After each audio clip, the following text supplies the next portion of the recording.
But then, you started feeling depressed. Talk about that.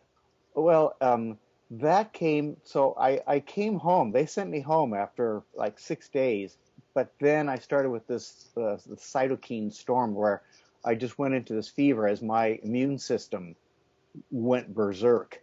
And so I ended up going back into the hospital and going into organ failure very quickly, and then going into ICU and in a coma.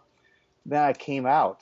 Um, and so after 2 weeks of this, it's like it said in the beginning there, just having I had no one touch me except to poke me with a needle, and it really and not seeing a face ever, just eyes. It's like a it's indescribable, especially for a person like me who has a lot of contact with a lot of students. I have two classes. I'll see 60 students a day. So I see a lot of people, and it just disassociates you and disconnects you, and it starts depressing everything about you not to have any human contact.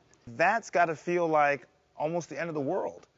Well, and later, and I find out that then they tell my wife and my kids, prepare yourself, because they usually, once you're intubated, you have, very low chance of survival. And I wasn't very long on a ventilator, just 2.5 days, I think it was specifically, to be on the ventilator. And I'll also say, when I woke up from it, it's not all bad. There's some joy and comfort, and the pain recedes. There's also, like I say, there's a feeling of joy and comfortable. One of the most comfortable times of my life was waking up and realizing I was on a ventilator and watching it move my stomach as it breathed for me.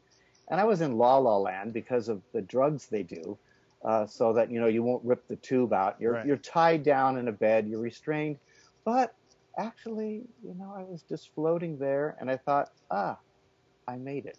You made it. So Wow. that was pretty joyful. Yeah. Yeah, that's a great feeling. What you talk about the intubation, but what other treatments were administered while you were there?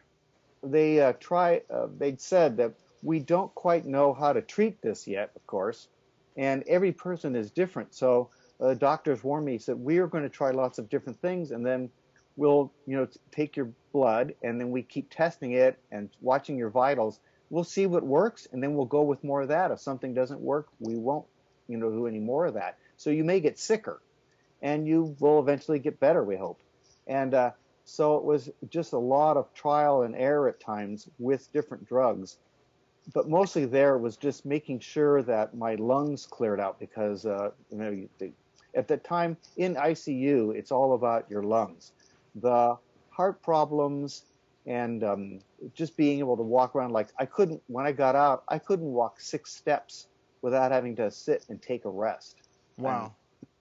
Very different from me. So the treatments and tests have gone on continuously. So I got home April 1st, and I have not gone a week without seeing, doctors going for some kind of a scan or test. I will say Yale New Haven Hospital and Yale Health, I had no idea that would be one of the greatest benefits I ever got by teaching at Yale. And they literally saved my life, and I can never thank the doctors, the staff, all the technicians there. I can never thank them enough.